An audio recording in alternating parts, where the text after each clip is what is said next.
Республика. Заканчивается очередная рабочая неделя и начинаются предновогодние распродажи. Впрочем, где-то они уже стартовали.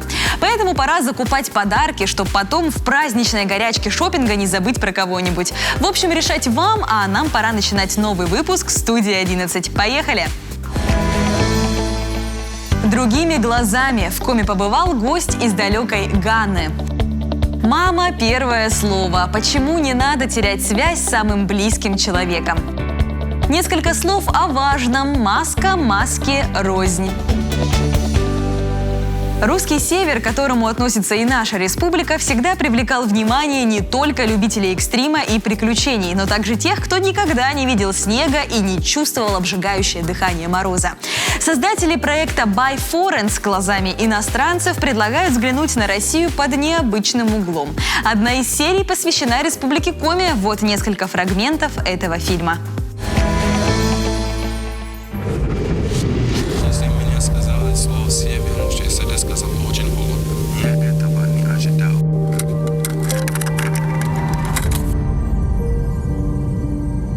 Привет, меня слышно? Can you hear me? Меня слышно? Меня зовут Федрик из Ганы.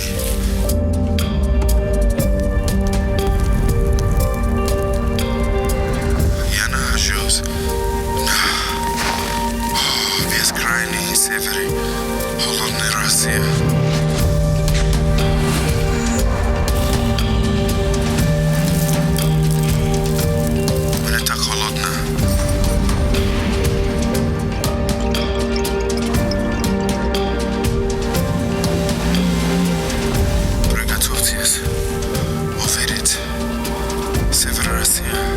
Глазами иностранец. Go!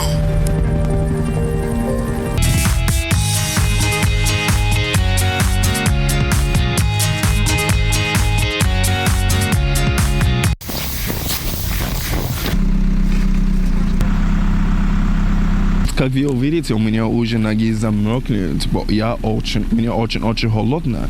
И как вы видите, я говорю, что на севере люди очень добрые. Мне уже подарить этого нового, пожалуйста, как называется? Валенки. Валенки, которые я могу одевать. Благодарю.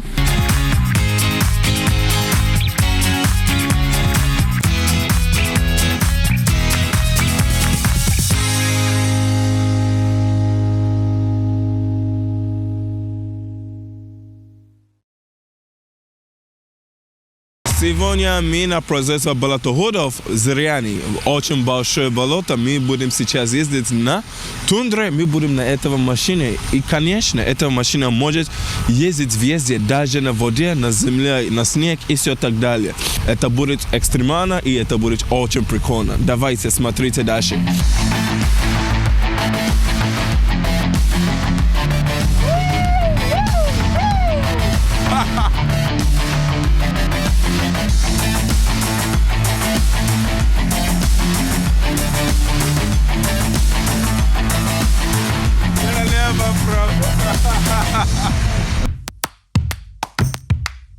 Это очень вкусно. Сначала я спросил, если мог добавить соус, а кажется, такой вкус соус вообще не надо.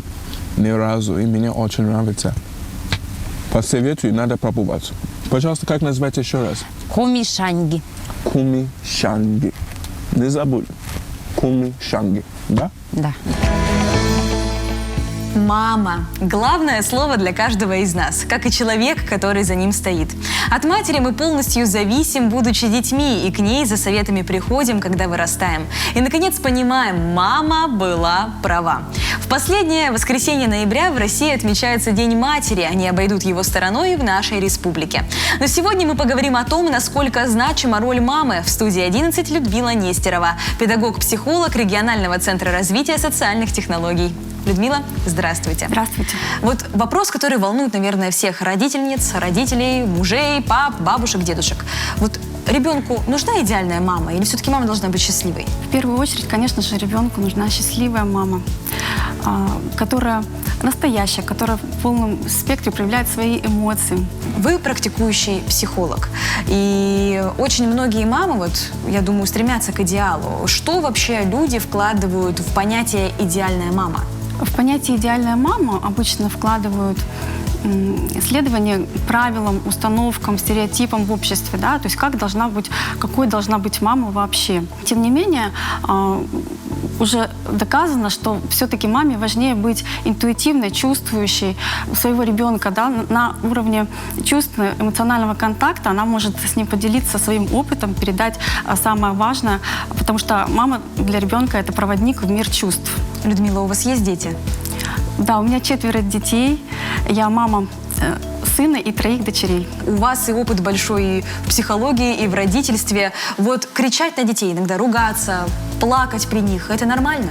Мама является для ребенка проводником в мир чувств. Поэтому то, насколько она будет сама настоящей и проявлять свои эмоции максимально полно, тем она будет более для него образом какого-то идеального эмоционального, да, чего-то? Да, она для него будет образом эмоционального человека, да, который владеет эмоциональным интеллектом. Это вот такое модное сейчас понятие эмоциональный интеллект, которое говорит о том, что человек, чем более осознает себя, свои эмоции, свои потребности, тем более он адаптивен к жизни в целом. Да? Поэтому маме важно выстраивать свои границы. Если ей неприятно, то говорить об этом честно и прямо ребенку. Мне неприятно сейчас, ты меня так вот выводишь из себя, да, то есть это нормально говорить о том, что ребенок переходит какие-то границы личные. То есть мама, она помогает ребенку этим эмоциональным интеллектом завладеть. И в любом случае дитя, оно будет опираться на тот опыт, который получил в стенах в своей семьи.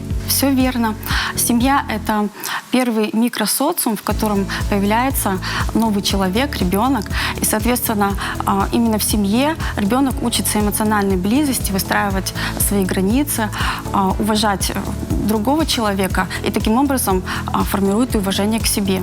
Говорят, что физический мост между малышом и мамой выстраивается тогда, когда ребенка в первый раз кладут женщине на грудь. А вот эмоциональная связь, когда возникает между мамочкой и ее ребеночком? Эмоциональная связь возникает на самом деле еще, когда ребенок находится в утробе матери. Так как с самого начала, я думаю, с самого появления, да, уже все эмоции, которые мама испытывает, все настроения, которые она в себе несет в этот период беременности и в самих родах, очень важны для формирования будущего ребенка. Людмила, в свою очередь, я в лице нашего телеканала хочу вас поздравить как родительницу и с опытом бытовым, и с опытом психологическим, с наступающим Днем Матери. Пусть ваши детки будут всегда вас радовать. И, конечно, всех тех мам, которые нас сейчас смотрят, мы тоже хотим поздравить. Дети — это очень важно, но и про себя забывать никогда не нужно. Поэтому, дорогие женщины, цветите и радуйте своим хорошим настроением своих детей. Тогда, конечно, они тоже будут радовать вас. Людмила, спасибо большое, что пришли. Благодарю вас. Друзья, мы продолжаем вам напоминать о том, как важно заботиться о своем здоровье, особенно сейчас. И делать это достаточно просто. Не забывать о гигиене рук, носить маски и вакцинироваться, чтобы все вместе мы избавились от напасти, которая доставляет проблемы всему миру. Сейчас ответ специалиста еще на один из популярных вопросов о ковиде.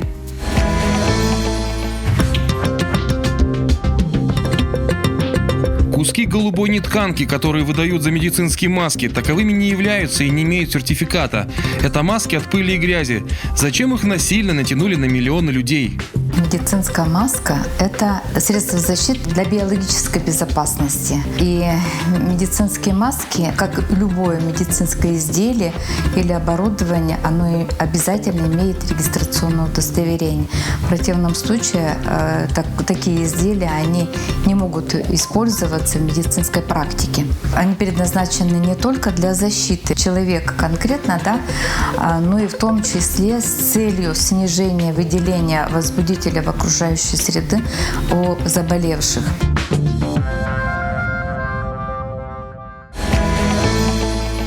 Тем временем мы подошли к середине выпуска. Продолжим сразу после короткого перерыва. Оставайтесь с нами.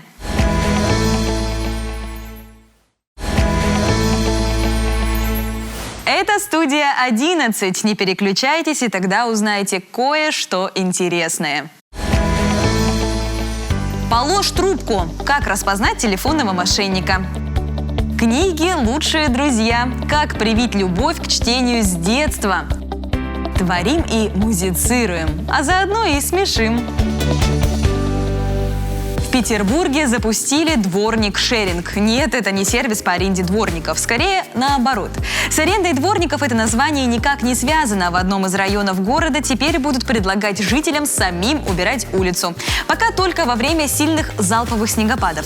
За это обещают платить около 1000 рублей в день, причем деньги выдадут вечером того же дня. Чиновники уверяют, что уже есть первые 100 добровольцев. В будущем эксперимент могут распространить на другие районы города. Что ж, идея неплоха. И поскольку у нас в Республике снега тоже, что называется, завались, то, возможно, стоит присмотреться к этому опыту. Они всегда рядом, они всегда думают об одном – о том, как прикарманить ваши деньги.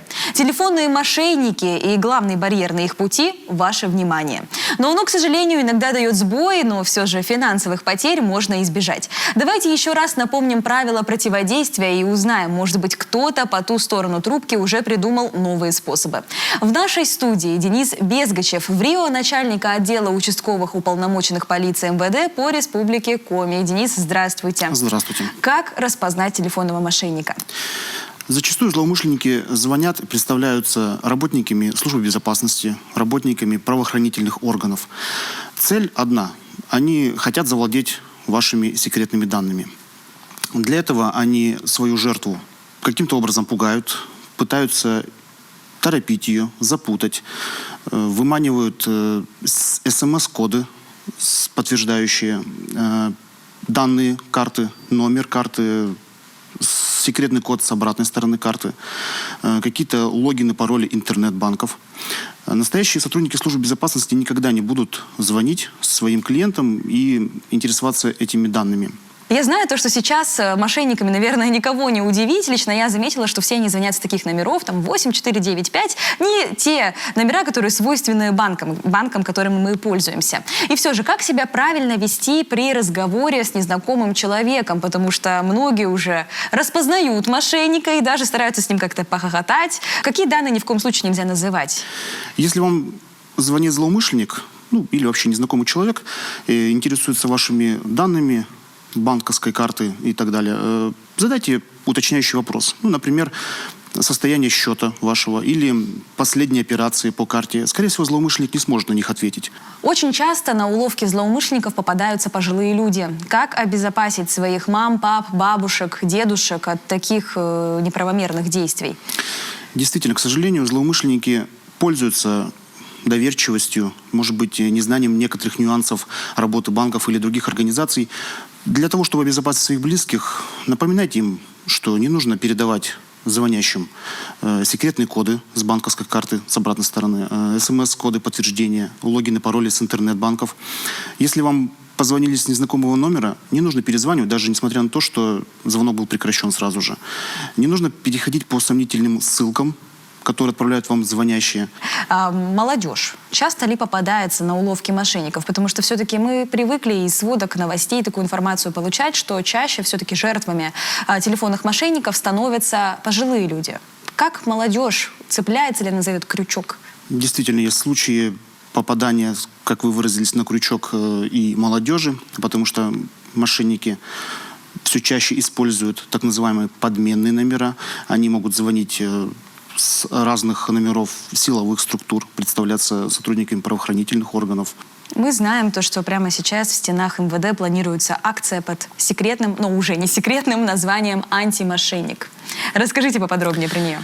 Действительно, в преддверии Нового года прогнозируется усиление активности мошенников.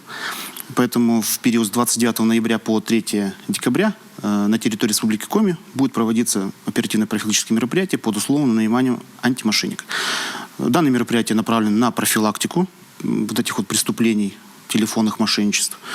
Сотрудники полиции будут ходить по организациям социального обслуживания, медицинским организациям, учебным заведениям, по квартирам и доводить информацию, необходимую для того, чтобы свои деньги оставить в целостности и не отдать их мошенникам. Ну и для того, чтобы еще раз понять, насколько мошенники телефонные опасные люди, я думаю, нужно какой-нибудь последний яркий пример, который произошел в Республике Коми, в Сыктывкаре, рассказать, наверное. В целом по России ущерб от мошенничества ежемесячно составляет до 8,5 миллиардов рублей. Такая цифра в Республике Коми составляет от 10 до 15 миллионов рублей. Последний случай был у нас в городе Ухте. Пожилая женщина повелась на уловки мошенников и взяла в 2 банках кредиты на общую сумму около 1 миллиона 200 тысяч рублей и перевела мошенникам. А телефонные преступления раскрываются ли вообще? Или тут никак не найти ту ниточку, тот телефонный провод, с которого вам звонили? Да, такие преступления раскрываются, и чаще всего они предотвращаются. Вот в Троицко-Печорском районе был случай, когда телефонные мошенники позвонили одному пожилому мужчине. Он пришел в банк, чтобы оформить кредит для дальнейшего перевода мошенников, потому что он был убежден, что ему звонят с какой-то там организации. Сотрудники банка оперативно сработали, обратились в полицию. Туда прибыл сотрудник участковой службы полиции. В дальнейшем в беседе с потерпевшим эти мошенники продолжали названивать ему, своей жертве, но на просьбу поговорить с ними они сказали, что наша организация больше ни с кем общаться не будет, и разговор прекратился. Тем самым мужчина сберег свои деньги. Каждый звонок, который вам поступает якобы из банка, хотя это может быть и настоящий банк, нужно, конечно, всю эту информацию еще раз проверять. Перепроверять. Правильно? Перепроверять, да. Денис, спасибо вам большое, что пришли. Надеемся, что в новом году и в конце 2021-го телефонных преступлений будет как можно меньше. А если они и будут, то они обязательно раскроются. Спасибо, что пришли. Спасибо. В течение 3 дней в Сыктывкаре библиотекари, которые работают с детьми, собирали копилку идей по продвижению чтения. Гостем республиканского форума стала журналист и писатель из Екатеринбурга Ольга Колпакова, автор 90 книг для малышей и подростков, лауреат премии имени Бажова, Ершова, Южноуральская книга и многих других. Студия 11 не могла пропустить такое событие и отправилась в Национальную детскую библиотеку имени Маршака, чтобы выяснить, так ли необходимо в современном мире читать. Знаете ли вы, что нынешнее время называют «золотым веком детской книги»? Причем каждый год российские издательства и жюри литературных премий открывают новые имена. Михаил Яснов, Анна Игнатова, Сергей Махотин, Наталья Волкова, Юлия Симбирская. Список авторов займет несколько листов. В этой большой писательской семье есть и наши земляки. Елена Габова, Эдуард Веркин, Дмитрий Сиротин, Анастасия Сугоева. И очень важно, чтобы ребенку попала та книга, которая ему будет интересна, чтобы это было не скучно. Ребенок запоминает же когда, во-первых, ему интересно, а во-вторых, когда это встраивается в то, что он уже знает. Это как вот такой вот пазл в картинку должно вложиться ему туда. Тогда он это себе берет, да, тогда он это вот все осваивает. И как раз детская литература, вот она, мне кажется, сейчас соответствует совершенно вот этим вот критериям. И на разный возраст, на разные темы, и глубокие, и развлекательные, и научно-популярные. Ну, много очень всего, и переводов очень много. Как все-таки родителям сориентироваться в современной литературе? Ольга Колпакова поясняет. Лично она списков для чтения не составляет, потому что дети очень разные. И продолжает. Во-первых, всегда помогут библиотеки. Например, наша Маршаковка внимательно изучает новинки и отбирает самое лучшее. Во-вторых, можно прочитать ребенку пару предложений и посмотреть на его реакцию. Откройте, если вы в магазине, страничку, прочитайте ребенку вслух, улыбнулся, среагировал как-то на это. Возможно, стоит взять в библиотеке там, или в магазине эту книгу, и как раз, может быть, вы с первого раза попадете. Ну, не с первого, значит, попадете с третьего раза на того автора, который будет вам очень симпатичен, и которого захочется учить, цитировать, обсуждать. Необходимо ли сегодня читать художественную литературу? Задаем другой вопрос писателю из Екатеринбурга. Ответ неожиданный. Вовсе не обязательно. Можно заниматься любой деятельностью, которая развивает мозг. Вышивать, ходить в походы, учить языки, делать множество вещей, которые создают нейронные связи. Мы их используем, чтобы придумать что-то новое. Просто чтение, по словам Ольги Колпаковой, самый доступный способ. Вообще-то, в принципе, нашему мозгу, как выяснили ученые, все равно, будем мы забираться на гору или мы вдруг читаем хороший художественный текст, где мы четко представляем, как забираемся на гору. То есть ему без разницы, телом мы это делаем или просто в мозгу. И вот это вот совершенно, мне кажется, удивительная вещь, когда мы можем себе позволить все, что мы не можем себе позволить в реальном мире, поучаствовать в таких приключениях, показать мозгу что-то совершенно вот удивительное, представить, как это есть, а потом использовать вот эти вот наши новые знания, в каком-то другом вот опыте. Ольга Колпакова сомневается, что нынешние дети меньше читают. Тут нужны серьезные исследования. Вероятно, подростки выбирают литературу, которую родители не считают качественной, эталонной. В любом случае, утверждает уральский писатель, путь к классике и большой книге лежит через понятные детям тексты, современную литературу. А еще мамы и папы могут написать увлекательную книгу о своем ребенке самостоятельно. Ольга Колпакова даже разработала специальные курсы. Зачем? Такую историю ребенок уж точно не пропустит. Это же про него. А кто-то, возможно, по этой книге научится читать. Творческий процесс может зайти очень далеко и принять самые неожиданные формы. Вот к чему привели музыкальные изыскания этого забавного паренька.